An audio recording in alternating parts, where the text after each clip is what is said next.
இந்த காலை நேரத்திலே கூடி வந்திருக்கிற தேவ பிள்ளைகள் யாவருக்கும் கீழ்ப்படிதல் ஆர்வத்தையும் வாஞ்சையும் பாராட்டுகிறோம். கர்த்தராகிய இயேசு நாமத்திலே உங்கள் எல்லோருக்கும் வாழ்த்துக்கள். கடந்த நாளிலே நாம் தலையாய் இருக்கிற புருஷனுக்கு நாம் கீழ்ப்படிதல், அவர்களை எப்படி நாம் மதிப்பது, எப்படி கீழ்ப்படிப்பது, எப்படி அவருடைய கட்டளைகளை ஏற்றுக்கொள்வது, அதுக்கு கிறிஸ்துவனுடைய மாதிரியை குறித்து நாம பார்த்தோம். கிறிஸ்து எப்படி தலையா இருந்தார் என்பதையும் நாம் பார்த்தோம். சரி, அதெல்லாம் சரி. அப்போ நம்ம ஒவ்வொரு கீழ்ப்படிதலும் தேவனுக்கு அன்போடு செய்யப்பட வேண்டியது. அதாவது ஒரு தலையா இருக்காருன்னா, அந்த கணவர் நமக்கு பணம் கொண்டு வர்றாரு, அதுக்காக நான் அவர் அன்பா பாத்துக்கணும், அது மாதிரி இருக்கக்கூடாது. அது உண்மையான அன்பு கிடையாது. இந்த மனைவி என்னுடைய விருப்பத்தை எல்லாம், பூமிக்குரிய தேவைகள் எல்லாம் நிறைவேற்றுகிறார், அதற்காக நான் மனைவியை அன்பு கூறுகிறேன், அதற்காக அல்ல. நாம் அன்பு கூறுகிற அன்பு தேவனுடைய அன்பு. அந்த அன்பு சகலத்தையும் தாங்கும், சகலத்தையும் சகிக்கும், சகலத்தையும் நம்பும், சினமடையாது, தீங்கு நினையாது, அநியாயத்தில் சந்தோஷப்படாது, அந்த விதமான அன்பு கூறணும். அன்னதானம் பண்ணினாலும், சரீரங்களை சுட்டரிக்க கொடுத்தாலும் அன்பு இல்லாவிட்டால் அது ஒன்றுமில்லை. ஒவ்வொரு நாம் கீழ்ப்படிதலும் தேவனுக்கு அன்போடு செய்யணும். சரி, இங்க நம்ம தாமதமா வந்தா அந்த சபையினுடைய மேய்ப்பர்கள் நம்மளை திட்டுவாங்களோ? உங்களுடைய அறியாமை அதுக்கு பேரு.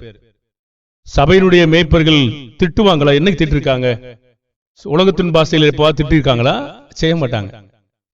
பாருங்க, நம்ம நினைவு, நம்ம என்ன நினைக்கிறோம்னா, உலகத்துல திட்டுவாங்க, அதாவது அது கடிந்து கொண்டா திட்டுவாங்க. கடிந்து கொண்டா திட்டுறதுன்னு யார் சொன்னது? பாருங்க, இப்படி நினைத்து நீங்க கீழ்ப்படிந்தீங்கன்னா அது மெய்யான அன்பு இல்லைங்க. அதெல்லாம் நீங்க குழந்தை பருவம் மாற்றணும். நான் செய்கிற அனைத்து செயல்களும் தேவனுக்காக இருக்க வேண்டுமே தவிர மனிதனுக்காக அல்ல. எப்போதுமே மனிதனுடைய முகத்தை பார்த்து நீங்க கீழ்ப்படிஞ்சீங்கன்னா அது மாயமானமான அன்பு.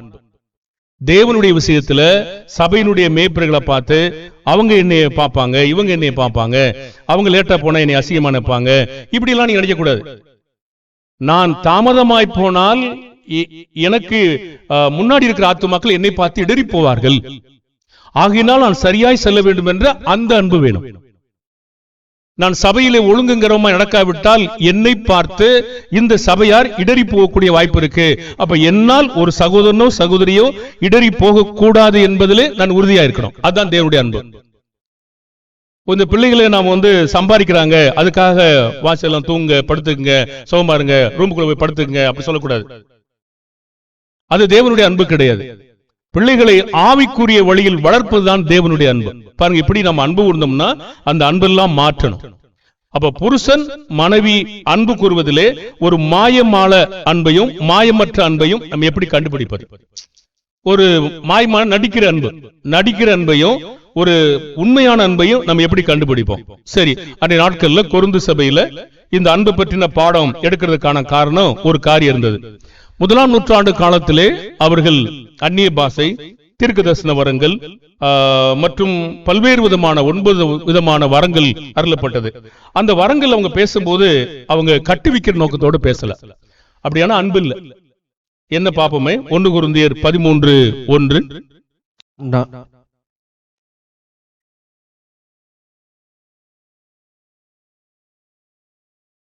அது செல் இல்ல ஜெகன். சரி, அப்போ நான் மனுஷர் பாசைகளையும் தூதர் பாசைகளையும் பேசினாலும் அன்பு எனக்கு இராவிட்டால் சத்தமிடுகிற வெண்கலம் போலவும் ஓசையிடுகிற கைத்தாளம் போலவும் இருப்பேன் என்று சொல்றார். சரி, அப்படியானால் இவர் பாசையை பேசுறாரு, அது யாரையாவது பக்தி விரித்து கொடுக்குதா? எனக்கு பாசையை தேவன் அருள்றாரு, அதுக்காக பேசுறேன். அப்ப என்ன நினைக்கிறாங்க அவங்க? பாருங்க, பாஷைகளையும் தூதர் பாஷைகளை பேசினாலும் அன்பு இல்லாமல் பாஷைகளை பேச முடியுமா? அன்பு என்பது என்ன? ஒருவரை கட்டுவிக்கிற நோக்கத்தோடு செய்கிற வேலை. அங்க மொழிபெயர்ப்பாளர் இல்ல, ஆனா பாஷையை பேசிக்கிட்டு இருக்காரு. அவர் என்ன செய்யணும்? தீர்க்கதரிசிகளுடைய ஆவி தீர்க்கதரிசிகளுக்கு அடங்கி இருக்கிறது. அப்ப மொழிபெயர்ப்பாளர் இல்லை என்றால் அவர் பேசக்கூடாது. அப்படியானால் இவர் என்ன நினைக்கிறார்? எனக்கு பாஷை இருக்குது, நான் பேசுவேன்றாரு. அது பிரயோஜனமா? பிரயோஜனம் இல்லையா? பாருங்க, அது என்ன சொல்றாருன்னா, சத்தமிடுகிற வெண்கலம் போலவும் ஓசையிடுகிற கைத்தாளம் போலவும் இருப்பேன். அது எதையாவது பிரயோஜனம் கொடுக்கிறதா? ஒன்றுமில்லை. அடுத்து 13ஆம் அதிகாரம் 2ஆம் வசனத்தை வாசியுங்கள்.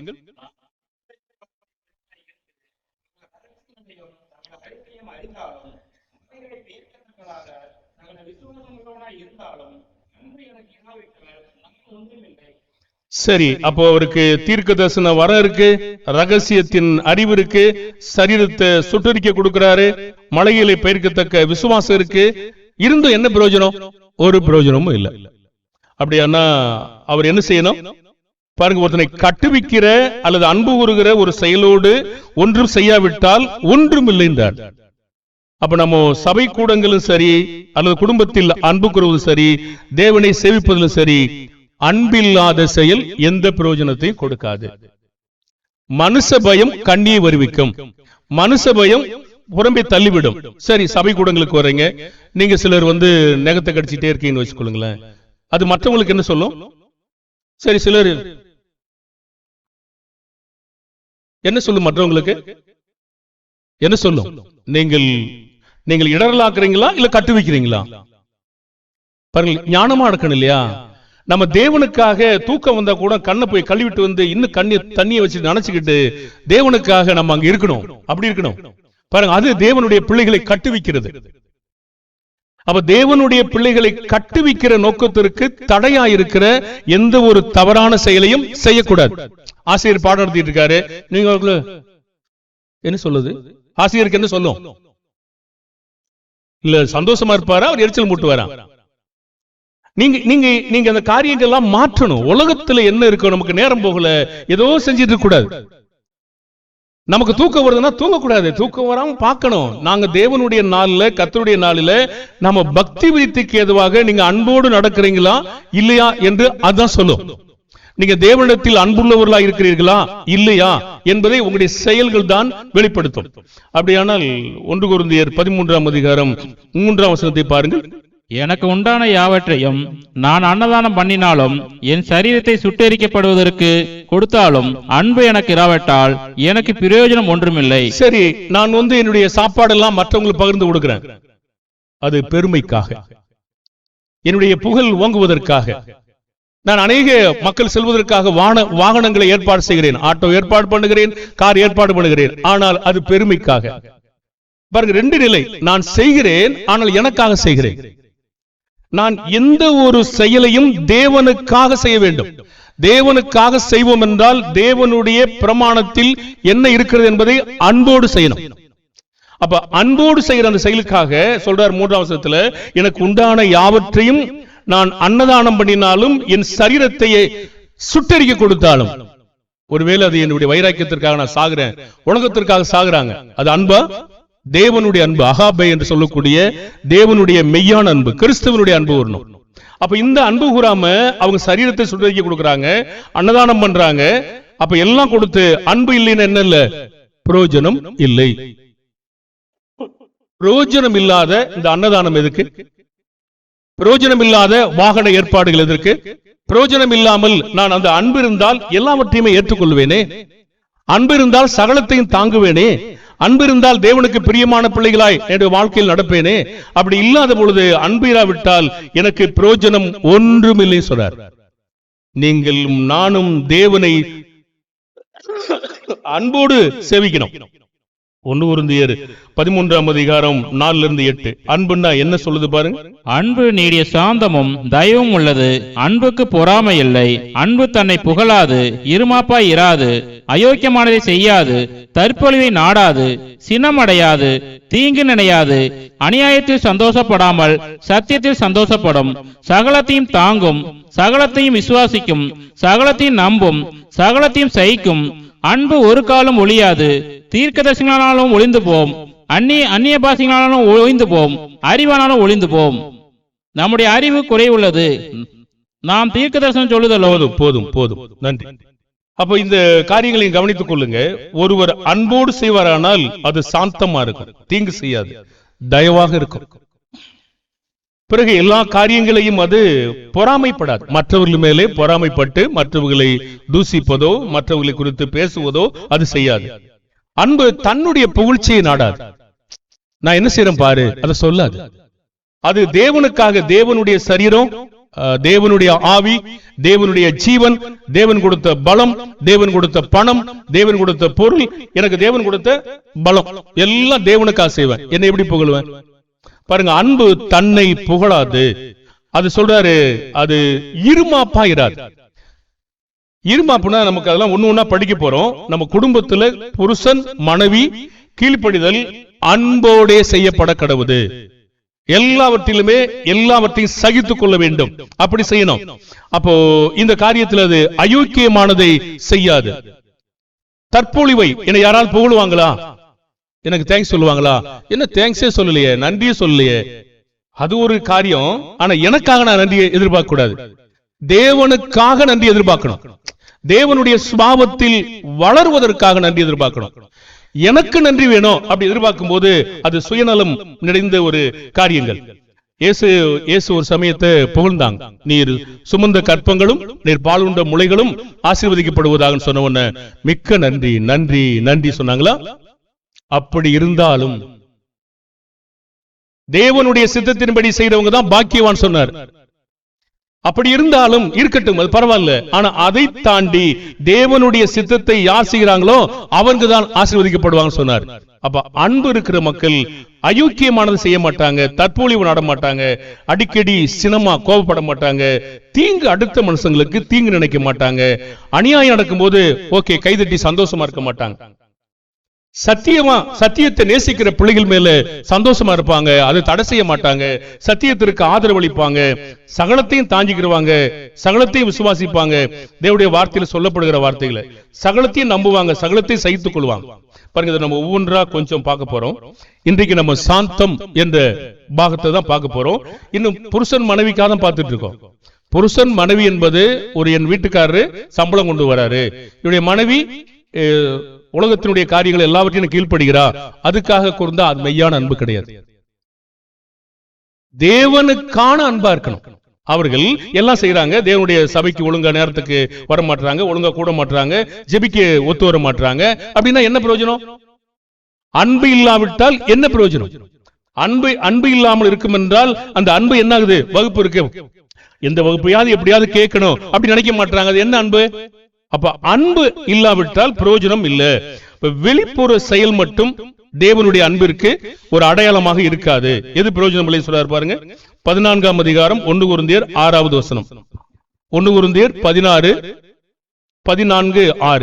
மேலும் சகோதரரே, நான் உங்களிடத்தில் வந்து உங்களுக்கு ரகசியங்களை வெளிப்படுத்துவதற்காவது, அறிவுண்டாக்குவதற்காவது, தீர்க்க தரிசனத்தை அறிவிக்கிறதுக்காவது, போதகத்தை போதிக்கிறதுக்காவது ஏதுவானதை சொல்லாமல் அந்நிய பாஷைகளில் பேசினால் என்னாலே உங்களுக்கு பிரயோஜனம் என்ன? அங்கே சொல்றார், நான் வந்து உங்களுக்கு எது பக்தி விருத்தியை கொடுக்குதோ, எது அன்பான செயலை செய்ய வைக்குதோ அதை நான் நாடாம நான் அந்நிய பாஷையை பேசிட்டு இருந்தா அது உங்களுக்கு என்ன பிரயோஜனம் என்று கேட்கிறார். பிரயோஜனம் இல்லாத வேலைகளை செய்து கொண்டிருந்தால் என்ன பிரயோஜனம்? பாருங்கள், தேவன் அந்த வரத்தை எனக்கு தந்திருக்கிறார், ஆனால் நான் செய்து கொண்டிருக்கிறேன், ஆனால் அதனால் எந்த பிரயோஜனமும் இல்லை. ஆனா நான் செய்யறேன், தேவன் தான் தந்திருக்காரு. நான் என்ன செய்யணும் கேட்டீங்கன்னா, தேவன் தந்திருந்தாலும் இந்த மக்களுக்கு என்ன பிரயோஜனம், அது யாரை கட்டுவிக்கிறது என்ன கண்டுபிடிக்கணும் இல்லையா? அப்படி கண்டுபிடிக்காவிட்டால் என்னால் உங்களுக்கு என்ன பிரயோஜனம் என்று கேட்கிறார். அப்ப நம்ம செய்கிற ஒவ்வொரு வேளையிலும் நீங்கள் கட்டாயமா கீழ்ப்படுறீங்களா, மனப்பூர்வமா கீழ்ப்படுறீங்களா, இல்ல நம்ம விரட்டி விட்டுருவான் அப்படின்னு கீழ்ப்படுறீங்களா, அல்லது படிக்க வைக்க மாட்டாங்க அப்படின்னு கீழ்ப்படுறீங்களா? எதுக்கு கீழ்ப்படுறீங்க? அப்ப கீழ்ப்படுகிற செயலானது எதற்கு என்று பார்க்கிறார். பிரயோஜனம் இருக்கணும். நிறைய காரியங்கள்ல நம் மெய்யான அன்பை இன்னும் கற்றுக்கொள்ளல. மெய்யான அன்பு உள்ளவர்கள் சகலத்தையும் தேவனுக்கு மட்டும்தான் செய்வார்கள், மனிதனுக்கு பயப்பட மாட்டார்கள். வெளிப்புற செயல் நாம் செய்யும் போதும் அது கர்த்தருக்கு செய்யப்படுகிறதா, வேறே நோக்கத்திற்கு செய்யப்படுகிறதா என்று எப்படி கண்டுபிடிப்பது? நிறைய காரியங்கள் பழைய ஏற்பாட்டில் நிறைய உதாரணங்கள் இருக்கிறது. இதுலயே கொஞ்சம் படிப்போம். 1 கொரிந்தியர் 14:7-9. அப்படியே புல்லாங்குழல், சுரமண்டலம் முதலாகிய சத்தமிடுகிற உயிரில்லாத வாத்தியங்கள் தொனிகளில் வித்தியாசம் காட்டாவிட்டால் குழலாலே ஊதப்படுகிறதும் சுரமண்டலத்தினாலே வாசிக்கப்படுகிறதும் இன்னதென்று எப்படி தெரியும்? அந்தபடி எக்காலமும் விளங்காத சத்தமிட்டால் எவன் யுத்தத்திற்கு ஆயத்தம் பண்ணுவான்? அதுபோல நீங்களும் தெளிவான பேச்சை நாவினால் வசனியாவிட்டால் பேசப்பட்டது இன்னதென்று எப்படி தெரியும்? சரி, அப்போ நம்ம ஒரு மக்கள் ஆயத்தமா இருக்கணும்னா விளங்கக்கூடிய சத்தத்தை நம்ம கொடுக்கணும். ஒரு மக்கள் புரிந்து கொள்ளணும்னா ஆகாயத்துல பேசுறவங்களா பேசக்கூடாது. ஒவ்வொரு முறையும் நாம ஆவிக்குரிய மருந்து கொடுக்கிறோம். ஒவ்வொரு முறையும் நாம ஞாயிற்றுக்கிழமை நேரங்களிலும் வகுப்பு நேரங்களிலும் நாம் அன்போடு கட்டுவிக்கப்படுகிறோம். அந்த கட்டுவிக்கப்படுகிற காரியமானது இன்னதென்று எப்படி தெரியும் அப்படின்னு நம்ம சொல்லக்கூடாது, தெரியாம இருக்கக்கூடாது. அது தெரிந்திருக்கணும். நாம பேசுகிறதும் நாம் சொல்லுகிறதும் இன்னதென்று தெரிய வேண்டும். விளங்காத சத்தம் போட்டா என்ன ஆகும்? விளங்காத சத்தம் போட்டா ஒண்ணும் ஒரு யாரும் ஆயத்தமா இருக்க மாட்டாங்களே. அப்படின்னா அவங்களுக்கு கட்டுவிக்கப்படல. அது சொல்றாரு, நாம தெளிவான பேச்சை பேசலைன்னா ஆகாயத்துல பேசினா யாருக்கு பிரயோஜனம்? ஒரு பிரயோஜனம் இல்ல. அப்ப பிரயோஜனம் இல்லாத எத்தனை வேலைகள் செஞ்சாலும் தேவன் விரும்புகிறாரா? பாருங்க, தேவன் பழைய ஏற்பாட்டு நாட்டில் ஒரு ஓரல சொல்றேன். ஏசாயா 1ஆம் அதிகாரம் படிக்க எடுக்க வேண்டாம் நீங்க. ஏசாயா 1ஆம் அதிகாரம், மத்தேயு 15, 26, 27 இந்த மாதிரி அதிகாரங்கள் எல்லாம் அவங்க காணிக்கையை கொண்டு வந்தாங்க. தேவனுக்காக ஆடு மாடுகள் திரளா கொண்டு வந்தாங்க. அப்ப தேவன் என்ன சொன்னாரு? உங்கள் காணிக்கை எனக்கு என்னத்துக்கு கேட்டார். அவங்க எதுக்கு செலுத்தினாங்க? பாருங்க, அக்கிரமம் இருக்கு, பாவத்தை விடல, ஆனா காணிக்கை கொடுக்கறாங்க. என்ன யாருக்கு பிரயோஜனம்? யாருக்கு பிரயோஜனம்? பாருங்க, தேவன் கேட்கிறாரு, அது எனக்கு என்னத்துக்கு கேட்கிறார். எது வேணும்? நீங்கள் இருதயங்களை கிழித்து திரும்புங்கன்னு சொல்றார். அப்ப இருதயங்களை கிழித்து திரும்பாத அந்த திரும்புதல் எத்தனை திறமை இருந்தாலும் தாழ்மை இல்லாத இருதயம் தேவனுக்கு எதுக்கு? அப்ப தேவனுக்கு தேவையானது தாழ்மையான தேவனுடைய வார்த்தைகளை நேசிக்கிற அன்பு கூறுகிற இதயத்தை தேவன் கண்டுபிடிக்கிறார். அப்ப அவங்க செஞ்சாங்க ஆராதனை. மத்தேயுல 15 வீணான ஆராதனை என்று சொன்னார். கூடினார்கள், அவர்கள் இங்கே வந்து கலந்து கொண்டார்கள், ஆனால் அது என்ன ஆராதனை? வீணான ஆராதனை. அப்ப தேவனுக்காக அன்பு கூறுகிற செயலாக இருக்கணும். அப்ப அன்பில்லாத செயலும் வேதாகமத்தில் பதிவு இருக்கிறதா? இருக்கிறது. அதை நாம் பார்ப்போமே. 1 கொரிந்தியர் 8ஆம் அதிகாரம் 8-13. போஜனமானது நம்மை தேவனுக்கு உகந்தவர்களாக்க மாட்டாது. எண்ணத்தினாலெனில் புசிப்பதினால் நமக்கு ஒரு மேன்மையும் இல்லை, புசியாதிருப்பதினால் ஒரு குறைவும் இல்லை. அப்ப தேவனுக்கு உகந்தவர்கள் ஆக்க மாட்டாத ஒரு சாப்பாடு. 9ஆம் வசனம், ஆகிலும் இதை குறித்து உங்களுக்கு உண்டாயிருக்கிற அதிகாரம் எவ்விதத்திலும் பலவீனருக்கு தடுக்கலாகாதபடி பாருங்கள். பாருங்க, தேவனுடைய அதிகாரம். நீங்கள் சபை கூட வேண்டும் என்று நினைக்கிறீர்கள், நல்லது. பாட வேண்டும் என்று நினைக்கிறீர்கள், நல்லது. ஜெபிக்க வேண்டும் என்று நினைக்கிறீர்கள், நல்லது. வேதம் வாசிக்க வேண்டும் என்று நினைக்கிறீர்கள், நல்லது. ஆனால் இது யாருக்காவது தடுக்கலா இருக்குமா? பலவீனருக்கு அந்த அதிகாரம், நேர்மையான அதிகாரம், நாம் அந்த நேர்மையான அதிகாரத்தை தடுக்கலாக வைக்க முடியும், இடறி போகும்படி செய்ய முடியும். அது என்ன பிரயோஜனம்? அன்பு இருக்கிற செயல் யாருக்காவது தடுக்கல் உண்டாக்குமா? தடுக்கல் உண்டாக்காது. அது துணிவு கொள்ள வைக்கும். 10:8-10 இருக்கு. அது புசிப்பதற்கு துணிவு கொள்ள வைக்கும். நம்முடைய அறிவு, தேவனுடைய அறிவு மற்ற சகோதரனை கெட்டு போக பண்ணும். அப்ப நான் அப்படிப்பட்ட அறிவு உண்டாக்காம, அது 12ஆம் வசனத்துல, இப்படி சகோதரருக்கு விரோதமாய் பாவம் செய்து பலவீனம் உள்ள அவருடைய மனசாட்சியை புண்படுத்துகிறதுனால் நீங்கள் கிறிஸ்துவுக்கு விரோதமாய் பாவம் செய்கிறீர்கள் என்று சொல்றார். அப்ப நம்முடைய தேவன் கொடுத்திருக்கிற அதிகாரமும் தேவன் கொடுக்கிற அந்த பலமும் மற்றவங்களுக்கு இடரலா இருக்கும்படி நம்ம செய்யக்கூடாது. அது எந்த வகையிலும் நீங்க இல்லாம பார்த்துட்டாதான் அன்பு கூறுறீங்க. இப்பதான் வளர்ந்து வர்றீங்க, இன்னும் கொஞ்சம் காலில் வளர்ந்து வந்துருவீங்க. நீங்க ஒன்று ஒன்றா நாம் அதை சொல்லுவோம். பாருங்க, ஒரே நேரத்தில் எல்லாம் சொன்னா நீங்க தாங்குவீங்களாண்டு கொஞ்சம் கடினம். ஆனால் நாம் தேவனுக்காக நீங்கள் ஒவ்வொரு காரியத்தையும் முன்னேறும் போது அடுத்த காரியத்திற்கு நாம் செல்லுகிறோம். அப்ப ஒவ்வொரு காரியத்திலையும் நீங்கள் யாருக்காவது சபையாருக்கு ஒவ்வொரு முறையும் கட்டுவிக்கிற நோக்கத்தோடு இருக்கணும். யாராவது புதிதா வந்தா அவங்களை விசாரிக்கணும். நல்லது, எப்படி இருக்கீங்க, எங்க இருந்து வர்றீங்க, எந்த இடத்துல இருந்து வர்றீங்க, நலமா இருக்கீங்களா, ரொம்ப சந்தோஷம். அவங்கள போய் இவ்வளவு நாளா அவங்களை நான் எங்க பார்க்கவே இல்லையே, அதெல்லாம் கேட்க வேண்டாம், துக்கப்படுத்தும். இவ்வளவு நாளா எங்க இருந்தீங்க, அதுவும் கேட்க வேண்டாம், துக்கப்படுத்தும். வந்த பிற்பாடு அவர்களிடம் நம்ம என்ன கேட்கணும்? அவர்களை நாம் உற்சாகப்படுத்த வேண்டும். ரொம்ப நன்றி, நீங்க கர்த்தருடைய ஆசீர்வாதம், இங்க நல்ல ஒரு சந்தோஷமான இடத்துக்கு வந்திருக்கீங்க, கட்டுவிக்கிற இடத்துக்கு வந்திருக்கீங்க, அவங்களை நீங்கள் உற்சாகப்படுத்த வேண்டும். பாருங்க, அதெல்லாம் பேச கொஞ்சம் பழகணும் இல்ல? பழகணும். நாம் அவர்களை பழகும் பொழுது நாம் இன்னும் வளர்ந்தவர்கள் என்று நாம் சொல்லுகிறோம். அவர்கள் வளர்ந்தவர்கள் இருந்தால் அருமையாய் பேசுவார்கள், கட்டுவிக்கிற நோக்கத்தோடு. ஒவ்வொரு பேச்சும் ஒவ்வொரு வார்த்தைகளும் ஒரு மனிதர்களை கட்டுவிக்க வேண்டுமே தவிர அவர்களை இடித்து போடுகிற மாதிரி நோவடிக்கிற மாதிரி பேசக்கூடாது. நீ கர்த்தருடைய வார்த்தை பேசுனீங்கன்னா உங்களுக்கு நோவு தான் செய்யும், அதுக்காக மாற்ற முடியாது. அது அப்படிதான் இருக்கும். அதுதான் நம்மை திருத்தும். நீங்கள் ஒன்று சொன்னால் தேவனுடைய வார்த்தையிலிருந்து சொல்லும் பொழுது அது அப்படித்தான் இருக்கும். இயேசு சொன்னார் யோவான் 6ஆம் அதிகாரத்திலே, என்ன சொன்னார்? என் மாம்சத்தையும் என் ரத்தத்தையும் சாப்பிடாவிட்டால் உங்களுக்குள் ஜீவன் இல்லைன்னு சொன்னார். அவங்க சொன்னாங்க, இவனுடைய மாம்சத்தை நாம சாப்பிடுறதா? அது கூடவே கூடாது, கடினமான உபதேசம். நாங்க போறோம் சொன்னாங்க. பாருங்க, இயேசு அதுக்காக அதை மாத்துவாரா? அது எப்படி மாத்துவாரு? அதுதானே செய்யணும். அதை எப்படி மாத்துவாரு? அவர்களுக்கு புரிந்து கொள்ளாவிட்டால் அவர் எப்படி மாத்துவாரு? மாத்த மாட்டார். அதுதான், அது உங்களை சுத்திகரிக்க வேண்டும். அப்ப நாம நம்முடைய பிரயோஜனம் தேடாம பிறனுடைய பிரயோஜனம் தேடணும். நான் சபையிலே மற்றவனை எப்படி கட்டு வைக்கிறேன்? வாயில சொல்லல, எதுவும் பேசல, கண்ணுல பார்க்கல, ஆனாலும் என்னுடைய நடக்கை அவர்கள் பார்க்கும்போது கட்டு வைக்கப்படுவார்கள். 1 கொரிந்தியர் 10ஆம் அதிகாரம் 24வது வசனம். 1 கொரிந்தியர் 10:24. தன் சுய பிரயோஜனத்தை தேடாமல் பிறனுடைய பிரயோஜனத்தை தேட கடவன். ஒவ்வொருவனும் தன் பிரயோஜனத்தை தேடக்கூடாது. சபையிலே வரும்பொழுது நம்முடைய பிரயோஜனம் என்ன, நமக்கு எது பிரியம், அதை நாம் பார்க்காம நாம் தேவனுடைய பிரயோஜனத்தை நாம் தேடுகிற பிள்ளைகளாக இருக்க வேண்டும். பிறனுடைய பிரயோஜனம், இப்ப பிறனுடைய பிரயோஜனம் தேடுறவங்க பக்தி விருத்தி நாடுறாங்க, சபையை வளர்க்க நினைக்கிறாங்க. 1 கொரிந்தியர் 10:33, 1 கொரிந்தியர் 10ஆம் அதிகாரம் 33வது வசனம்.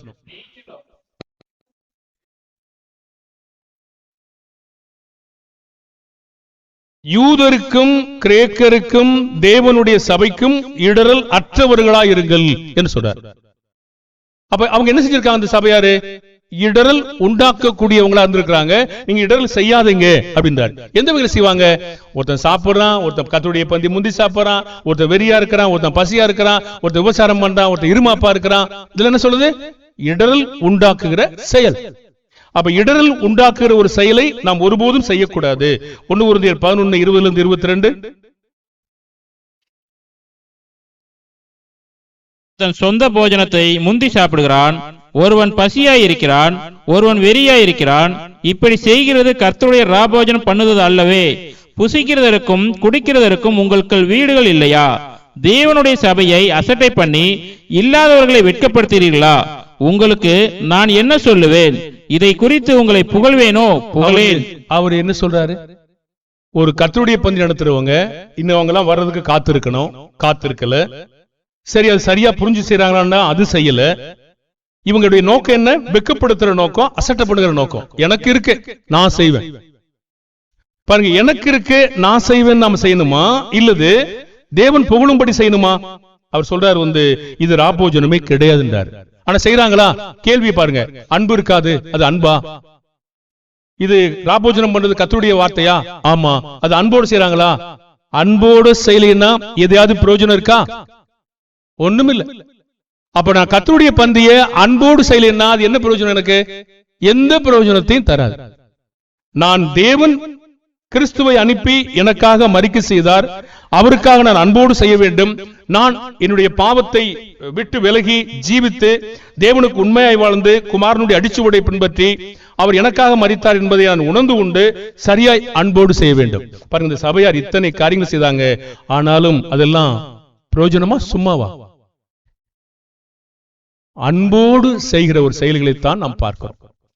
அன்பில்லாத செயல்களை நாம் காணத்தக்கதாக எச்சரிக்கப்படுகிறோம். 1 கொரிந்தியர் 15:33-34. மோசம் போகாதிருங்கள், ஆகாத சம்பாசனைகள் நல்லொழுக்கங்களை கெடுக்கும். நீங்கள் பாவம் செய்யாமல் நீதிக்கேற்ற விழித்துக் கொண்டு தெளிந்தவர்களாயிருங்கள். சில தேவனை பற்றி அறிவில்லாது இருக்கிறார்களே, உங்களுக்கு வெட்கம் உண்டாக இதை சொல்லுகிறேன் அப்படி சொல்றார். என்ன செய்யறவங்க? ஆகாத சம்பாசனைக்கு செவி கொடுக்கிற மக்கள், அவர்கள் அன்பில்லாத செயலை செய்தார்கள், வெட்கப்படும்படி சொல்லுகிறார். பாருங்கள், ஒருத்தர் வெட்கப்படுத்துவது தேவனுடைய செயலா? ஒரு வெட்கப்பட வேண்டும் என்று நினைப்பது நல்லதா கெட்டதா? பதில் சொல்ல மாட்டீங்க இல்லையா? ஒருவர் பாவத்தை குறித்து வெட்கப்பட வேண்டும். ஐயோ, இது தேவனுக்கு பெரிய மீறுதல், வெட்கம் உண்டாகத்தான் இதை சொல்லுகிறார். நாம நினைக்கிறோம், ஐயோ வெட்கப்பட்டா காணாம போயிடுவாங்களோ? நிச்சயமா. உணர்ந்து கொள்ளுகிற இருதயம், தேவனிடத்தில் அன்பு கொள்ளுகிற இருதயம் அது காணாமல் போனாது, தேவனிடத்தில் நெருங்கி நெருங்கி சேரும். ஒரு பிள்ளை தவறு பண்ணுகிறது, நீங்கள் அதை அடிக்கிறீர்கள் அல்லது காரி துப்புகிறீர்கள். இப்ப துப்ப மாட்டேங்க, யாரையும் துப்புறாங்களா? சில மக்களை பாக்குறீங்களா? சில மக்களை அசிங்கமான காரியம் செஞ்சா துப்புறாங்களா? துப்புறாங்க. எதுக்கு? வெக்கப்பட வேண்டும் என்று. நான் வெக்கப்பட்டா காணாமப்படும் நினைக்கலாமா? இல்ல, வெக்கப்பட்டா தான் மனம் திரும்புவாங்க. முக துக்கம் இருதயத்தை சீர்படுத்தும். அதுதான் பக்தி விருத்தி. அப்ப கர்த்தருடைய காரியங்கள் எப்படி செய்யணும்? 1 கொரிந்தியர் 16:14. 1 கொரிந்தியர், உங்கள் காரியங்கள் எல்லாம் தேவனுடைய அன்போடு செய்யணும்.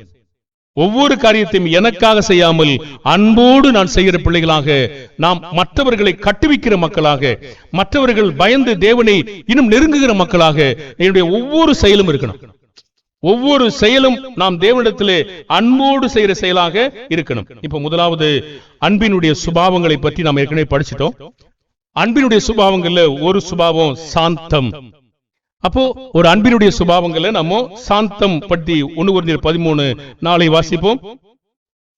அன்பு நீடிய சாந்தமும் தயவும் உள்ளது, அன்புக்கு பொறாமை இல்லை, அன்பு தன்னை புகழாது, இருமாப்பாய் இராது. சரி, அப்போ அன்பு, இந்த அன்பின் சுபாவங்களை நம்ம அணிந்து கொள்வதில் தேவன் ரொம்ப விருப்பமா இருக்கார். ஒரு புருஷன், ஒரு மனைவி, புருஷன் மனைவி அன்பு கூர்ந்தா தன்னுடைய சரீர தேவைக்காக மட்டும் அன்பு கூறக்கூடாது. அவளுடைய எல்லா சுபாவங்களிலும் அவள் நல்ல முறையிலே வளர வேண்டும் என்பதையும், அவளும் நித்திய ஜீவனை சுதந்திரித்துக் கொள்ள வேண்டும் என்று தன்னுடைய மனைவியை அன்பு கூறுவனாய் இருக்க வேண்டும். ஒரு புருஷனை அன்பு கூறும் போது அது இம்மைக்கான அன்பாக என்ன செய்யக்கூடாது, இருக்கக்கூடாது. அப்படியானால் அன்புள்ளவன் எல்லாவற்றையும் என்ன செய்வான்? அவன் நீடிய சாந்தம் உள்ளவனாய் இருப்பான். சாந்தம் அப்படின்னா என்ன? முதலாவது கண்டுபிடிப்போம். சாந்தம்னா அது என்ன அப்படிங்கறத முதலாவது நம்ம தெரிந்து கொள்வோம். 1 யோவான் 4:7 8. பிரியமானவர்களே, ஒருவரில் ஒருவர் அன்பாயிருக்க கடவோம். ஏனெனில் அன்பு தேவனால் உண்டாயிருக்கிறது, அன்புள்ள எவனும் தேவனால் பிறந்து அவரை அறிந்திருக்கிறான். சரி, அப்ப நம்ம ஒருத்தர் மேல ஒருத்தர் அன்பாயிருந்து நம்ம கட்டுவிக்கணும். ஒவ்வொரு காரியங்களையும் நாம் வளர்க்க விரும்பணும். அவன் அன்புள்ள எவனும் தேவனால் பிறந்து அவரை அறிந்திருக்கிறான். 8 அன்பு நமக்கு இல்லைன்னா நாம தேவனை அறியவில்லை. தேவன் அன்பாகவே இருக்கிறார். அன்புக்கு ஒரு கட்டு இருக்கு. நம்ம பார்த்தோம். அன்பினுடைய சுபாவங்கள் என்னவென்றால் பெரிய கட்டு. அது என்னென்ன கட்டுன்னு பாத்தீங்கன்னா 13:4 தொடர்ந்து கீழே படிச்சீங்க 8 வரைக்கும் படிச்சீங்கன்னா அன்பினுடைய சுபாவங்களை பத்தி நிறைய நமக்கு சொல்லுது. அப்போ கொலோசியர் 3:14. கொலோசியர் 3:14. எல்லாவற்றிலும் பூரண சற்குணத்தின் கட்டாகிய அன்பை தரித்துக் கொள்ளுங்கள் என்று சொல்றார். அப்ப அன்புக்கு ஒரு கட்டு இருக்கா? சாந்தம், தயவு, பொறாமை இல்லை, சினமடையாது, தீங்கிணையாது, அநியாயத்தில் சந்தோஷப்படாது, தன்னை புகழாது, இருமாப்பாயிராது. இதெல்லாம் கட்டு. பாருங்க, இந்த அன்பின் சுபாவங்கள் இன்னும் அதிகமாய் சொல்லப்படுகிறது. நம்ம எந்த ஒரு செயல்களும் அன்போடு செய்யறதுக்கு தேவன் அதிகமாக நம்மை தூண்டுவிக்கிறார். சரி, சாந்தம் உள்ளவருடைய செயல்பாடு எப்படி இருக்கும்? சாந்தம் இல்லாதவங்களுடைய செயல்பாடு எப்படி இருக்கும்? நம்ம சாந்தம் உள்ளவருடைய செயல்பாடு நம்ம பார்க்கலாம். நீதிமொழிகள் 11:29. நீதிமொழிகள் 11:29. தன் வீட்டை மன்னிக்கணும் 14:29. பிறனை அவமதிக்கிறவன் பாவம் செய்கிறான், தரித்திரனுக்கு இறங்குகிறவனோ பாக்கியம் அடைவான். சரி, 14:29. அது நீடிய சாந்தம் உள்ளவன் மகா புத்திமான், முற்கோபியோ புத்தியினத்தை விளங்க பண்ணுகிறான். நீடிய சாந்தம் உள்ளவனுக்கு என்ன பேருங்க? நீடிய சாந்தம் உள்ளவன என்ன சொல்லுவாங்க மக்கள்? மகா புத்திமான். தாவீது சவுலுடைய விஷயத்துல மகா புத்திமானா? புத்திமானாய் நடந்து கொண்டார். அப்போ குடும்பத்துல சில கணவன் புருஷன் மனைவி சண்டை வருகிறது. யாரு சாந்தமா இருக்கிறது பேச்சா, இல்ல புத்திமான் நடக்கிறது பேச்சா? அநியாயம் கூட இருக்கட்டும், ஆனால் யார் புத்திமானாய் நடக்கிறார்களோ அவர்கள் நீடிய சாந்தம் உள்ளவர்கள். அதுக்கு என்ன பேருங்க? தீமை செய்ய மாட்டார்கள். அப்ப நீடிய சாந்தம் உள்ளவர்கள் மகா புத்திமான்கள். முற்கோபி என்ன செய்வாரு? நான் புத்தி கட்ட வந்து வெளிப்படுத்துறாரு சொல்றாரு. நீதிமொழிகள் 16:32. பலவானை பார்க்கிலும் நீடிய சாந்தமுள்ளவன் உத்தமன், பட்டணத்தை பிடிக்கிறவனை பார்க்கிலும் தன் மனதை அடக்குகிறவன் உத்தமன். சரி, ஒருத்தர் வேகமா பட்டணங்கள்லாம் பிடிக்கிறார், ஆனா ஒருத்தர் பலவான், பயங்கரமான பலம் இருக்கு அவருக்கு. ஒருத்தர் நீடிய சாந்தமா இருக்காரு. யாரு தேவனால் புகழப்படுறாருங்க? பலவானை விட யாரு நீடியமா இருக்காங்களோ அவன் தான் தேவனால் புகழப்படுறான். சாந்தமா இருக்காங்களோ, தீமை செய்யாம இருக்கிறாங்களோ, யாருக்கு எந்த தொல்லை கொடுக்காம புத்தியா நடக்கிறாங்களோ அவங்கள தேவன் புகழ்றாரு. மத்தேயு 11:29 இயேசுவினுடைய மாதிரி. நான் சாந்தமும் மனத்தாழ்மையுமாய் இருக்கிறேன், என் நுகத்தை உங்கள் மேல் ஏற்றுக்கொண்டு என்னிடத்தில் கற்றுக்கொள்ளுங்கள், அப்பொழுது உங்கள் ஆத்துமாக்களுக்கு இளைப்பாறுதல் கிடைக்கும். சரி, இயேசு கிறிஸ்து இருதயத்திலே சாந்தமும் மனத்தாழ்வுமாய் இருக்கிறேன். இது ஒரு கருத்து நான் போதுங்க. யாருக்காவது தீமையான காரியத்தை நம்முடைய ஆண்டவராகிய இயேசு இந்த உலகத்திலே செய்தாரா? வந்திருக்கும் போது தீமை செய்தாரா? இல்லை. பாருங்கள், அவர் மூலமாய் உலகம் உண்டானது, அவரை ஜனங்கள் அறியவில்லை. அவரை ராஜாவாக இருக்கிறார், ஆனால் ராஜா என்று அவர் ஏற்றுக்கொள்ளவில்லை. அவர் தேவனுடைய வார்த்தையை சொன்னார், தேவனுடைய வார்த்தையை அவர் ஏற்றுக்கொள்ளவில்லை. ஆனாலும் பிதாவே இவர்களை மன்னியும் என்று சொன்னார். அப்படி எண்ணங்களுக்கு நாம் வளர்ந்திருக்கோமா? பிதாவே இவர்களை மன்னியும், அப்படி வளர்ந்திருக்கோமா? அதுதான் சாந்தம். தீங்கு செய்யாத ஒருத்தர் மன்னிக்கணும்னா உங்களுக்கு சாதாரண காரியமா? இல்ல, கொஞ்சம் போகட்டும், இன்னும் கொஞ்ச நாள் போகட்டும், அப்படிலாம் ஒரு மன்னிப்பாங்களா? தேவன்கிட்ட கேட்கணும், பிதாவே அவனை மன்னிக்கத்தக்கதான இரக்கத்தை எனக்கு தாரும் என்று கேட்கணும். நான் மன்னிக்கப்பட வேண்டுமானால் நான் இன்னொருவனை மன்னிக்கத்தக்கதான சாந்தமுள்ள இருதயத்தை எனக்கு தாரும், தேவனுடைய அன்பை எனக்கு தாரும், நான் கேட்கணும். அதுக்கெல்லாம் கணக்கு போட்டு நாள் கணக்கு போட்டுக்கிட்டு இந்த நாள் ஓடும் அப்படின்னு அதுக்கு செத்து போயிட்டா என்ன செய்யறது? நானு பாருங்கள், நான் ஒரு காரியத்தை கண்டுபிடிக்கும் போது அப்பொழுதே என்னுடைய காரியத்தை நான் மன்னியும் ஆண்டவரே அப்படி சொல்லணும். மன்னியும் தேவனே என்று சொன்னது அன்பு. பாருங்க, இப்படிப்பட்ட அன்பு இயேசுவானவர் நம்மிடத்திலே மனத்தாழ்மையும் சாந்தமா இருக்கிறார். அவருடைய அந்த நுகத்தை ஏற்றுக்கொண்டோம்னா நம்ம அடிச்சோடு என்ன செய்வோம்? கற்றுக்கொள்ளக்கூடிய பிள்ளைகளாக இருப்போம். ரோமர் 9:23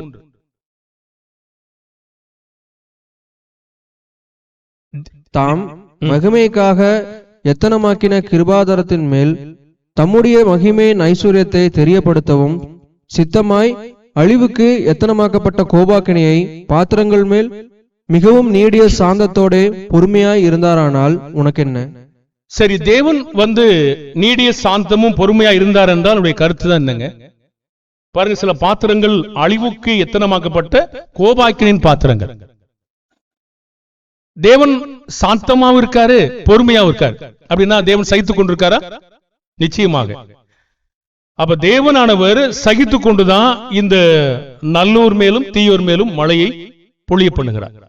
அவருக்கு எதிராக இருக்கிற மக்களையும் அவர் காப்பாற்றி அவரை இன்னும் அன்பு கூர்ந்து அவர் நேசித்து மனம் திரும்ப வேண்டும் என்று விரும்புகிறார். அப்படியானால் தேவன் அன்பு கூர்ந்துதான் தம்முடைய ஒரே பேரான குமாரனை நமக்கு என்ன செய்தார்? அனுப்பினார். அப்ப தேவனானவர் நீடிய சாந்தமும் பொறுமையாய் இருந்தாரா இல்லையா? பொறுமையா இருக்கும்போது அங்கே சில குழப்பம் இருக்கிறது. யாரோ ஒருத்தர் அதுக்கு நீ என்ன இப்படி இருக்க ஆண்டவரேன்னு கேட்கிறாங்க. உனக்கு என்னன்னு கேட்கிறார். அப்போ தேவனுடைய அந்த நீடிய சாந்தம் தீமை செய்யாதது. அப்ப அன்பின் சுபாவங்களில் எது முக்கியமானது? பேச்சா அல்லது பலமா? 1 கொரிந்தியர் 4:20 1 கொரிந்தியர் 4:20 தேவனுடைய ராஜ்யம் பேச்சிலே அல்ல பலத்திலே உண்டாயிருக்கிறது. அப்ப தேவனுடைய ராஜ்யம் நான் அன்பு கூறுகிறேன் என்பதிலா அல்ல பலம் என்னது? செய்யணும். அது செய்யறது பாருங்க, முதலாவது பேச்சு, பிறகு செய்யறது. அது பலம் உள்ளடங்கி இருக்கிறது. என்ன பலம்? நான் அதை யாருக்காக செய்கிறேன்? நான் உங்களை தினந்தோறும் போயிட்டு உங்களை வண்டியில ஒருத்தர் ஏத்தி வரேன்னு வச்சுக்கொள்ளுங்களேன். தினந்தோறும் ஆட்டோ கொடுத்து உங்களை கூட்டி வரேன்னு வச்சுக்கொள்ளுங்களேன். அது தேவனுக்காக இருந்தா எனக்கு மகிமையா? எனக்கு தேவன் நன்மை செய்வாரா? என்னுடைய பெருமைக்காக செய்தால் என்ன ஆகும்? பாருங்கள், என்னுடைய செயலும் என்னுடைய சொல்லும் என்னுடைய நடக்கையும் ஒரே மாதிரி இருக்கணும். ஒரே மாதிரி இல்லைன்னா அது ஒரு அன்பில்லாத செயல், தேவனுடைய அன்பில்லாத செயல். ஆனால் செயல், அப்ப அந்த செயலை நாம் பேச்சில் அல்ல, பலம், தேவனுடைய பலம். எபேசியர் 6 சொல்றாருங்களா, கடைசியாக சகோதரரே கர்த்தருடைய சத்துவத்திலும் வல்லமையிலும் பலப்படுங்கள். யாருக்கும் ஒருத்தர் நீங்க ஜுவல் வாங்கி கொடுக்குறீங்க, எப்பவுமே சண்டை போட்டுக்கிட்டு இருந்தாங்க, நீங்க சந்தோஷமாக இருக்காக ஏதோ ஒரு பொருளை வாங்கி கொடுத்தீங்கன்னு வச்சுக்கொள்ளுங்களேன். நீங்க எப்படி நினைச்சு வாங்கி கொடுத்தீங்க? என்ன எனி டைம் பார்த்தாலும் சண்டையே போட்டுக்கிட்டு இருக்காங்க, ஓச்சு கட்டுவோம். ஒருத்தர் ஞாயிறு பள்ளி எடுக்கும்படி கேட்டிருந்தேன். அவரை உற்சாகப்படுத்தினான்னு அவர் சொன்னார், கடைசியில இன்னைக்கு எடுக்கிற பிறந்தாரு. என்ன பிறகு இப்படி ரொம்ப காலம் கழிச்சு இப்ப எடுக்கிறேன்னு சொல்லிட்டீங்க? போயிட்டு போது கழுத நம்ம ஆரம்பிச்சிருவோம். என்ன இப்படி ஆரம்பிச்சாராமா? போயிட்டு போது கழுதைன்னு ஆரம்பிச்சாராமா. தேவனுக்காக செஞ்சாரு. இப்படி நம்ம ஏதாவது செஞ்சிருக்கோமா? போ போ போ கழுத போ அப்படி செஞ்சிருக்கீங்களா? இஸ்ரவேல் மக்களை பார்வோன் அனுப்புனாரு, போயிட்டு போய் கழுதை என்று இஸ்ரவேல் மக்கள் துரத்தி விட்டார்ல, அப்படித்தானே? அன்பா? அவனுக்கு ஏது அன்பு பாருங்க. இப்படி நீங்க இந்த காரியத்தையாவது போயிட்டு போது கழுதைன்னு சொல்றீங்களா நீங்க? பாருங்க, தேவனுடைய அன்பை நாம் பார்க்கணுங்க. தேவனுக்காக ஒரு காரியங்களை நம்ம செய்யணுமே தவிர போயிட்டு போது கழுதை என்ன எனக்கு ஒண்ணும் புரியல. என்னது போயிட்டு போது கழுதை? உலகத்தின் பழமொழிகளை கொண்டு வந்து அது என்னன்னு எனக்கு தெரியாது. பாருங்க, சில பழமொழிகள் ரொம்ப தப்புங்க. இந்த தர்ம சங்கடம் அதெல்லாம் ரொம்ப தவறான வார்த்தை. தர்ம சங்கடமா போச்சு சொல்றாங்க இல்லையா, அதெல்லாம் தயவு செய்து சொல்லாதுங்க. அது நல்ல ஒரு வார்த்தையிலிருந்து வந்தது இல்ல, அது ஒரு தவறான இடத்துல இருந்து வந்த வார்த்தை. அது சில காரியங்கள் நீங்க பேசக்கூடாது. அதெல்லாம் என்னன்னே நமக்கு தெரியாது. பாருங்க, நம்ம சொல்லிடுறோமா? உலகத்தின் பாசைகளை பேசுவதும் நாம் தவிர்க்க வேண்டும். அதனால கர்த்தருக்கு செய்யற காரியமானது அன்போடு எப்பொழுது நிறைவேற்ற காத்திருக்கிறேன் என்று காத்திருக்க வேண்டுமே தவிர போ அப்படி சொல்லக்கூடாது. அது அன்பு கிடையவே கிடையாது. அது என்னை எரிச்சல் மூட்டபடினாலே என்னை விட்டு தொலைந்து போ. அந்த நியாயாதிபதி செஞ்சா இல்லையா, ஒரு ஏழை விதவை எனக்கும் என் எதிராளிக்கும் தொடர்ந்து தொல்லை இருக்கிறது, எனக்கு நியாயம் செய்ய வேண்டும் வந்தான். மனுஷனுக்கும் பயப்பட மாட்டான், தேவனுக்கும் பயப்பட மாட்டான். அப்ப யார் சொல்றது கேட்பான்? யாரு சொல்றதையும் கேட்கவே மாட்டான். அப்ப அவனா என்னத்தை கேட்டான்? இவ தினந்தோறும் வந்து தட்டிக்கிட்டே இருந்தான், தினந்தோறும் தட்டினான், அலட்ட. இப்பொழுது அவன் சொன்னான், போயிட்டு போது கழுத மாதிரி. என்ன சொன்னா? இவளுக்கு நியாயம் செய்ய. எதுக்கு கேட்டீங்கன்னா, என்ன இவ அலட்டக்கூடாது. அப்ப அன்பா? அது அன்பா? இப்படி நம்ம இந்த வேலையா செய்றீங்களா? உங்க பிள்ளைகளுக்கும் மனைவிக்கும் புருஷனுக்கும் ஏதாவது வேலை செய்றீங்களா? சபைக்கும் இப்படி நடந்துக்கிறோமா? தவறு, மாற்ற வேண்டும். அன்போடு நம்முடைய வேலைகளை செய்ய வேண்டும் தவிர நம் பலத்தோடு செய்யணும். நாம் இந்த மாதிரி ஒரு எரிச்சலோடு செய்தோமானால் அது எந்த பிரயோஜனத்தையும் நமக்கு தராது. 1 கொரிந்தியர் 14:21. 1 கொரிந்தியர் 14:21. மறுபாஷைக்காரராலும் மன்னிக்கணும் 1 கொரிந்தியர் 4:21.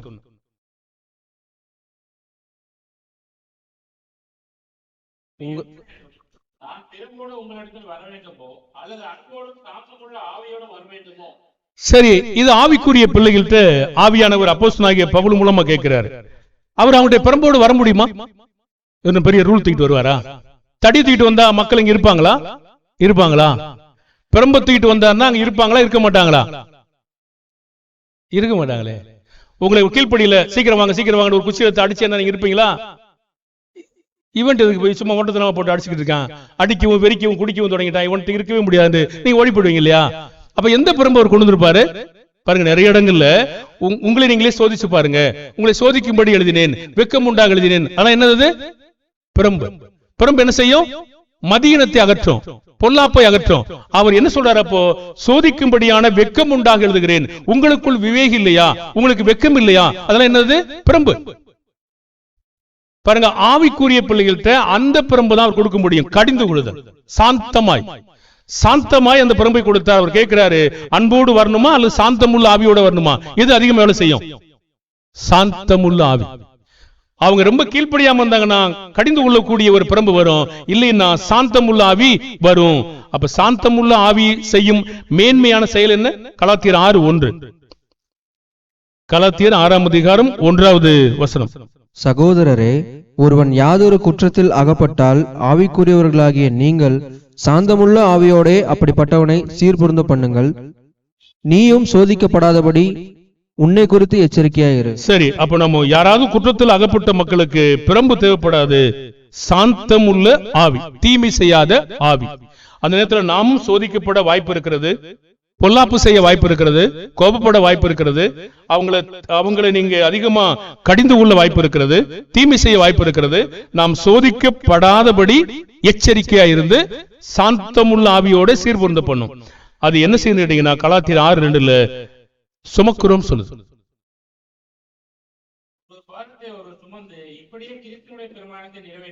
கிறிஸ்து நம்முடைய பாவத்தை சுமந்தாரா? நாம மற்றவங்களுடைய பாரத்தை நம்ம சுமக்க முடியுமா? எப்படி சுமக்க முடியாதா? சுமந்துன்னு சொல்றாரு. ஒருவர் பாரத்தை ஒருவர் சுமந்து இப்படியே கிறிஸ்துவின் பிரமாணத்தை நிறைவேற்றுங்கள். கிறிஸ்துவின் பிரமாணம் என்ன? ஒருவர் பாரத்தை ஒருவர் சுமப்பது. எப்படி சுமக்கிறது? எப்படி சுமப்போம்? ரோமர் 15:1-3. ரோமர் 15:1-3. பலமுள்ளவர்களாகிய நாம் நமக்கே பிரியமாய் நடவாமல் பலவீனருடைய பலவீனங்களை தாங்க வேண்டும். நம்மில் ஒவ்வொருவனும் பிறனுடைய பக்தி விருத்திக்கு ஏதுவான நன்மை உண்டாகும்படி அவனுக்கு பிரியமாய் நடக்க கடவன். கிறிஸ்துவும் தமக்கே பிரியமாய் நடவாமல் உம்மை நிந்திக்கிறவர்களுடைய நிந்தைகள் என்மேல் விழுந்தது என்று எழுதியிருக்கிறபடியே நடந்தார். சரி, கிறிஸ்து ஒருவர் பாரத்தை ஒருவர் எப்படி அவர் சுமந்தாருங்க? நாம திருத்த போகும்போது நம்மளை நிந்திப்பாங்க, நம்மளை தூசிப்பாங்க, நம்மளை வேறு வகையா பேசுவாங்க. அதெல்லாம் தாங்கி நிந்தைகள்லாம் நம்ம என்ன செய்யணும்? ஏற்றுக்கொள்ளணும். நீ பொல்லாதவன், நீ மாயக்காரன், நீ பிசாசு பிடிச்சவன், நீ சனங்களை ஏமாற்றுகிறவன், ஜனங்களை மோசம் போக்குறவன், தேவனுடைய குமாரன் சொல்லி நீ ஓய்வு நாளை கை கொள்ளாதவன், இதெல்லாம் சொல்லுவாங்களா? இயேசு மேல சொன்னாங்களா? அதெல்லாம் தூசணம். அதெல்லாம் இயேசு ஏற்றுக்கொண்டாரா? எல்லாவற்றையும் தன்மை ஏற்றுக்கொண்டார். நீங்கள் ஒருவனை சீர்படுத்த செல்லும் போது இதெல்லாம் அவங்க சொல்லுவாங்களா? சொல்ல மாட்டாங்களா? சீர்படுத்தணும்னு நினைச்சா இதெல்லாம் தாங்கணும். அவங்க எதிர்த்தரப்பு மேல ஒரே ஒரு லக்கு தான் வச்சுக்கணும். அவங்களை எப்படியாவது நீங்க சீர்திருத்தணும். அதுதான் உங்க முயற்சியினுடைய வெற்றி. நீங்க பாதியிலே கோவப்பட்டு ஓட்டீங்கன்னா நீங்க போனதுக்கு பதிலா போகாம இருந்திருக்கலாம். என்ன பிரயோஜனம்? அதுக்கு முன்னாடி இதை அறிஞ்சிருக்கணும். ஒருத்தர் குற்றத்தில் அகப்பட்டிருக்கிற ஒருத்தரை சீர்படுத்துவதற்கு சாந்தம் நமக்கு வேணும். அது வளர்ந்த நிலை, அன்போடு கூடிய நிலை, அன்பின் சுபாவங்கள், அன்பின் கட்டுகளை வைத்துக் கொண்டு அவங்களை சாந்தமாய் திருத்தணும். அவங்களுடைய தூசணத்தை எல்லாம் நம்ம வாங்கிக்கணும். இயேசு எப்படி வாங்கினாரோ, தலையில எப்படி ஏற்றுக்கொண்டாரோ, அதுதான் அவர்கள் பாரத்தை சுமந்து, ஒருவர் பாரத்தை சுமந்து ஒரு வார்த்தை செய்றார். அப்ப நீங்க சொல்றது அவங்க கேட்கும் போது அவங்க பாரத்தெல்லாம் நம்ம சுமக்கும் பொழுதுதான் அது அன்பு, அதுதான் சாந்தம். இப்படி நீங்க யாரையா திருத்த போயிருக்கீங்களா? பாருங்க, அப்போ நமக்கு விசாரணை செய்கிறவர்கள் இருக்கணும். சபையினுடைய மூப்பர்கள் விசாரணை செய்கிறவர்களாக இருக்க வேண்டும். அப்ப விசாரணை செய்யும் போது பாருங்கள், போதிக்கிறது ஒண்ணு, விசாரணை செய்கிறது ஒன்று. எத்தனை மக்களை உங்களை விசாரிக்கிறது தெரியுங்களா? விசாரணை என்பது தனிப்பட்டவர்களை குடும்பத்தினுடைய பஞ்சாயத்தை தீர்த்து வைப்பது.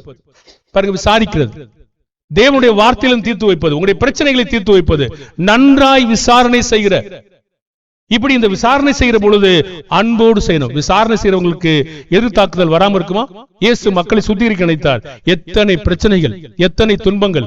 பவுல் மக்களை சுத்திகரிக்க போதிக்கப்பட்டார். எத்தனை துன்பங்கள், எத்தனை பாடுகள், எல்லா நிந்தைகளையும் தன்மையில ஏற்றுக்கொண்டு சபை குறித்தான கவலை நெருக்கினது இருக்கா? பாருங்க, இதெல்லாம் நம்ம அன்பின் குணாதிசயங்களாகிய சாந்தம் நமக்கு இருக்கணும். சாந்தம்னா தீங்கு செய்யாதது. எபேசியர் 4:2-3, எபேசியர் 4ஆம் அதிகாரம் 2-3 வசனம்.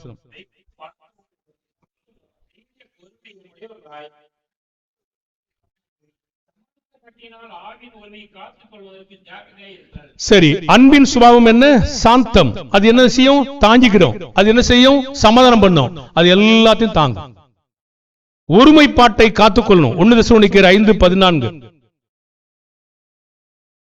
மேலும் சகோதரரே, நாங்கள் உங்களுக்கு போதிக்கிறது என்னவென்றால், ஒழுங்கில்லாதவர்களுக்கு புத்தி சொல்லுங்கள், திடனற்றவங்களை தேற்றுங்கள், பலவீனரை தாங்குங்கள், எல்லாரிடத்திலும் நீடிய சாந்தமாய் இருங்கள். இதெல்லாம் நம்ம தாங்கும் போது சாந்தம் நமக்கு வேணும். எப்போ எப்போ தொடர்ந்து காத்திருக்கணும். அப்ப நீடிய சாந்தம் உள்ளவராக நடந்து கொள்வோமானால் நம் நன்மை செய்ய தவிர அன்புள்ளவர்கள் தீமை செய்வாங்களா? 1 தெசலோனிக்கேயர் 5:15.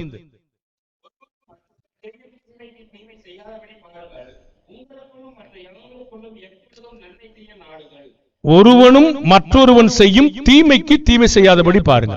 அவன் எனக்கு என்ன செய்ய தெரியுமா? அதை நான் மன்னிக்கவே முடியாது. அது அன்பா? ஒருவேளை கோபம் இருக்கலாம். அது அன்பா? அன்பின் சுபாவங்கள் சகித்துக் கொள்ளும். தேவனுடைய பிள்ளைகள் அதை மன்னித்து சகித்துக் கொண்டுதான் வளரணும். அற்பமா எண்ணப்படுவோம். நீதிமொழிகள் 24:17-19. அப்போ அன்பில்லாதவங்க என்ன செய்வாங்கன்னா சந்தோஷம் அடைவாங்க. நீதிமொழிகள் 24:17-18-19.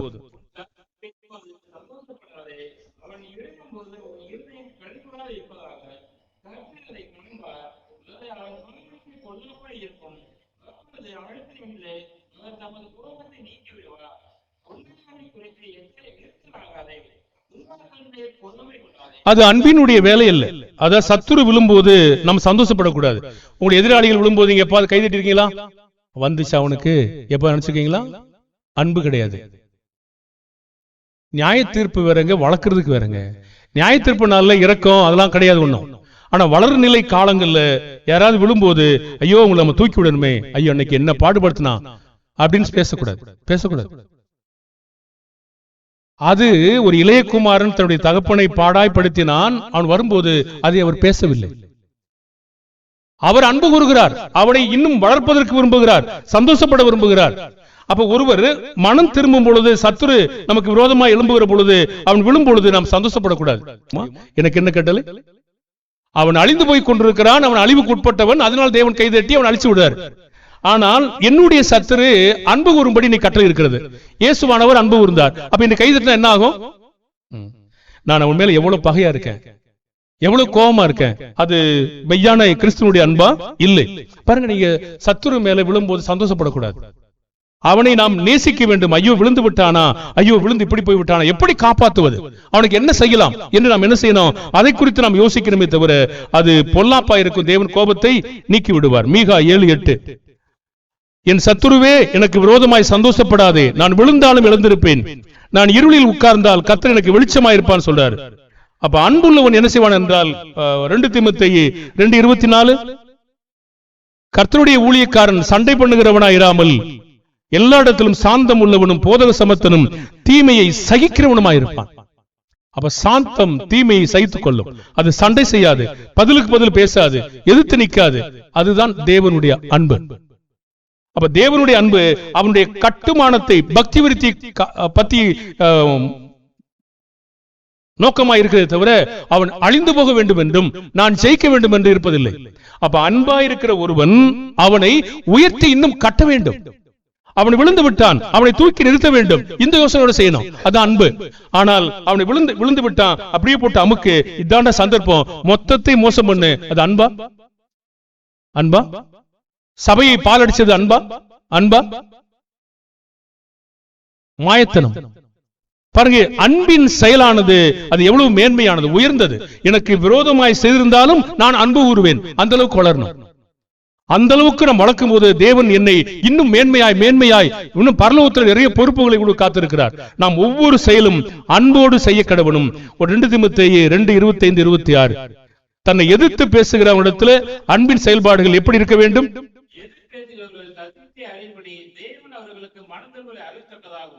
பிசாசானவனுடைய இச்சையின்படி செய்ய அவனால் பிடிபட்டிருக்கிற அவர்கள் மறுபடியும் மயக்கம் தெளிந்து அவன் கண்ணிக்கு நீங்கத்தக்கதாகவும் சாந்தமாய் அவர்களுக்கு உபதேசிக்க. சரி, அப்போ எதிர் பேசுறாங்க, அவங்க சத்தியத்தை அறியணும்னு சொல்லும் பொழுது மனம் திரும்புதல தேவன் அருளத்தக்கதாக அவங்க எங்கே பிடிபட்டு இருக்காங்கன்னு முதலாவது பார்க்கணும்.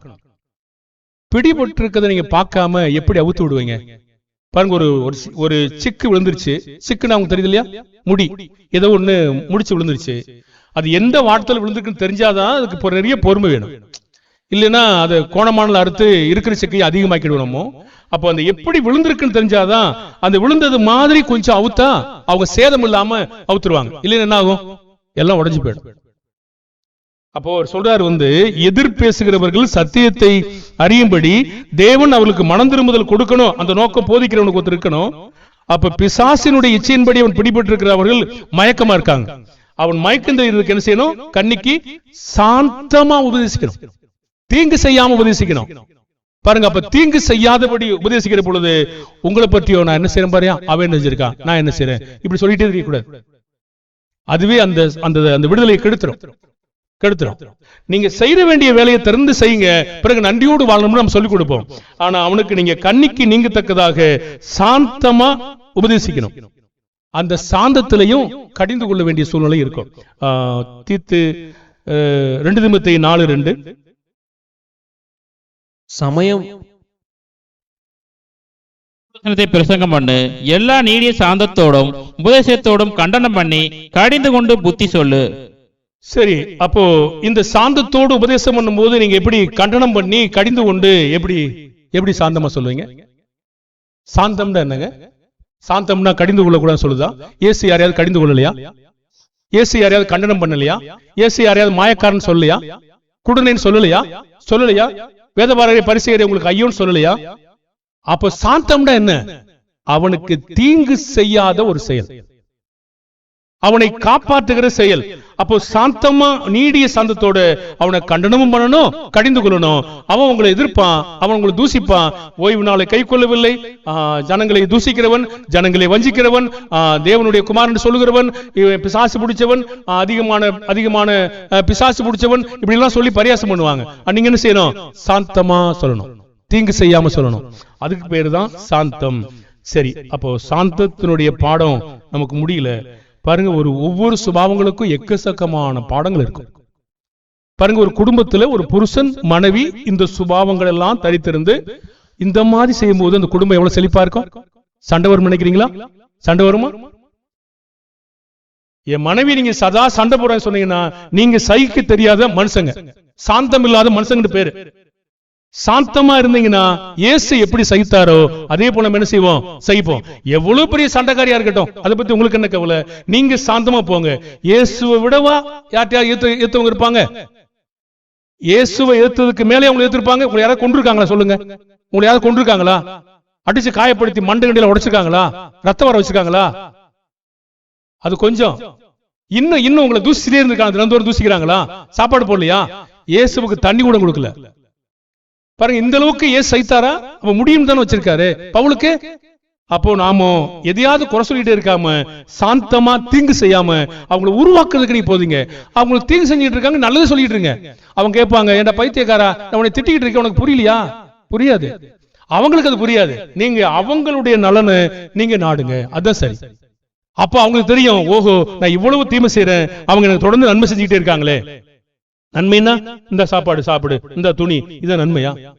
எல்லா பெற்றோரும், எல்லா புருஷனும், எல்லா மனைவி இப்படி நம்முடைய பிள்ளைகளை குறித்து நினைக்கிறாங்க.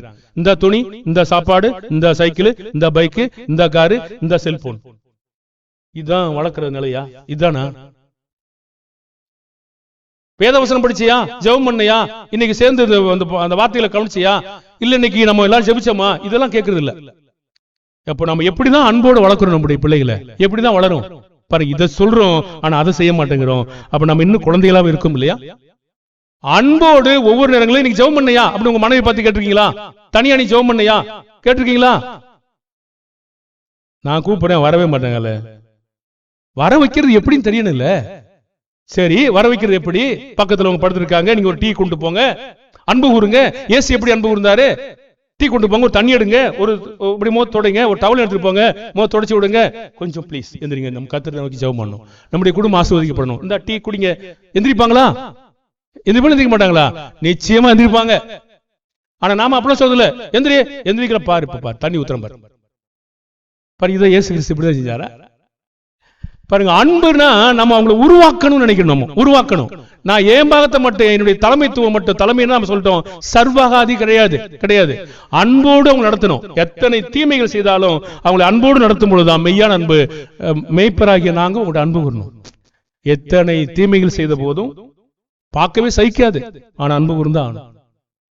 பேசவே சகிக்காது, ஆனா அன்பு கூர்ந்தா ஆகணும். இயேசு அதான் சொல்றாரு, நம்பிக்கை இருக்கிற வரைக்கும் நம்ம அன்பு கூர்ந்து வேலை செஞ்சுட்டே இருக்கணும். அப்ப அந்த அன்பு செய்யும் போதுதான் ஒரு நாள், ஓஹோ நான் இவ்வளவு செய்யறேன், எனக்கு தேவன் இவ்வளவு பெரிய அந்த மனுஷன் இவ்வளவு வேலை செய்யறானே, ஒரு மாற்றத்தை ஏற்படுத்தும்.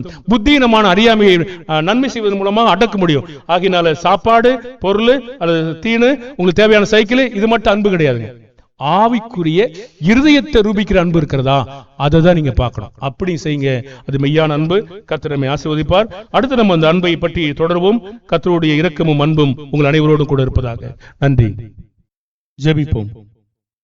பரலோகத்தில் வாசமாயிருக்கிறதான இரக்கமும் அன்பும் நிறைந்த நல்ல பிதாவே, இந்த நாளிலே நாங்கள் புருஷன் மனைவி கீழ்ப்படிதலும் தலையாயிருந்து அவர்களை ஆளுகை செய்வதும் அன்போடு கூடிய செயலாக இருக்க வேண்டுமே தவிர எங்களுக்காகவோ அல்லது இம்மைக்காகவோ அல்லது சுயநலம் கலந்திருப்பதோ பிரயோஜனம் இல்லை என்று அறிந்திருக்கிறோம்.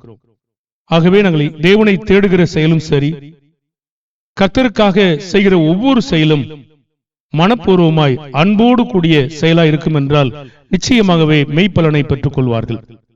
ஆகவே ஒவ்வொரு பிள்ளைகளும் குடும்பத்திலும் சரி, சபையிலும் சரி, தேவனுக்கு முன்பாக நாங்கள் அன்போடு கூடிய செயலாக செயல்பட உதவி செய்யும். இவருடைய ஆண்டவர் இயேசு கிறிஸ்து இந்த உலகத்திலே வந்த பொழுது மிகுந்த அன்பு கூர்ந்து சத்துருக்களை மன்னித்து எல்லாவற்றுக்குமான இரக்கம் பாராட்டி அவர்களுக்கு வேலை செய்தார். அதுபோலவே நாங்களும் வேலை செய்ய உதவி செய்யும். எங்களுக்கு எதிராக இருக்கிற மக்களை மன்னிக்கக்கூடிய சுபாவங்களை எங்களுக்கு அதிகமாய் தாரும். பிதாவே, ஒவ்வொரு தீங்கும் நடக்கும் போது தேவன் எங்களை உருவாக்குகிறார் என்று அறிந்து சாந்தமாய் நாங்கள் எல்லா காரியங்களையும் அணுக எங்களுக்கு உதவி செய்யுங்க. ஒவ்வொரு ஆத்துமாக்களையும் நாங்கள் உருவாக்கவே பாடுபட உதவி செய்யும். பிதாவே, மனைவியும் நித்திய ஜீவனை சுதந்திரித்துக் கொள்வதாக இருக்கிறபடினாலே கணவனும் மனைவி அன்பு கூர்ந்து அவர்கள் அன்போடு, என்னுடைய மனைவி கர்த்தர் எனக்கு தந்த பொறுப்பு, நான் தேவனுடைய நியாயத்தீர்ப்புக்கு தப்பிக் கொள்வதற்காக மிகுந்த கவனத்தோடு செய்ய வேண்டும் என்பதையும், மனைவி அதுபோல கிறிஸ்து சபையிலே அன்பு கூர்ந்தது போல ஒவ்வொரு செயலும் நடந்து கொள் கீழ்ப்படிய உதவி செய்யும்படியாக வேண்டிக் கொள்கிறோம். பிதாவே, நாங்கள் யாவரும் கிறிஸ்துவின் மாதிரியை பின்பற்ற எங்களுக்கு உதவி செய்யும். நன்றி சொன்ன பிள்ளைகளை ஆசீர்வதிங்க. தர்மர் அவர்களுக்காக நீ கொடுத்த சுகத்திற்காக நன்றி. அவர்களை பலப்படுத்தி காத்துக் கொள்வீராக. அது மாத்திரமல்ல, சகோதரர் லதா அவர்களுக்காகவும் உடைய சரீர பலவீனங்களுக்காக செபிக்கிறோம். அவளை நல் பலப்படுத்தும்படியாய் வேண்டிக் கொள்கிறோம். அது மாத்திரமல்ல, ஞானஸ்நானம் எடுத்த அனைத்து பிள்ளைகளை இந்த நாளை நினைவு கூர்ந்து உடைய வளர்ச்சி பணியிலே வளர்ந்து வருகிறார்கள். அதற்காக நன்றி. உம்முடைய அன்பும் இரக்கமும் தயவும் அந்த பிள்ளைகளோடும் பெற்றோரோடும் கூட இருப்பதாக. பிதாவே, உம்முடைய பிள்ளைகள் கீழ்ப்படிதல் பெரிதா இருக்கட்டும். அவர்கள் விசுவாசத்திலே வளர்ந்து பெருகட்டும். தேவனுக்காக செய்கிற ஒவ்வொரு சேவைகளும் ஆசீர்வதிக்கப்படட்டும். சரீர பலவீனமாக இருக்கிற பிள்ளைகளை பலப்படுத்தி காத்துக்கொள்ளும். பிதாவே, பலவீனங்களில் உதவி செய்யும்படியாய் வேண்டிக் கொள்கிறோம். இவருடைய பேர குழந்தைகளுக்கு இருந்த ஜுரத்திலிருந்து நீங்கி தற்போது சுகம் கொடுத்திருப்பதற்காக நன்றி. ஜெபித்த பிள்ளைகளை ஆசீர்வதிக்கும்படியாய் வேண்டிக் கொள்கிறோம். உமது பிள்ளைகள் வாகனத்தில் செல்லும் போதும் போக்குவரத்திலும் வேலையிலும் பிதாவே நீரே பாதுகாத்து அவர்களை பத்திரமாய் கொண்டு போகும்படியாக கர்த்தரும் இரட்சகருமாகிய இயேசுவின் நாமத்தில் செபிக்கிறோம் நல்ல பிதாவே, ஆமென். வாழ்த்துக்கள்.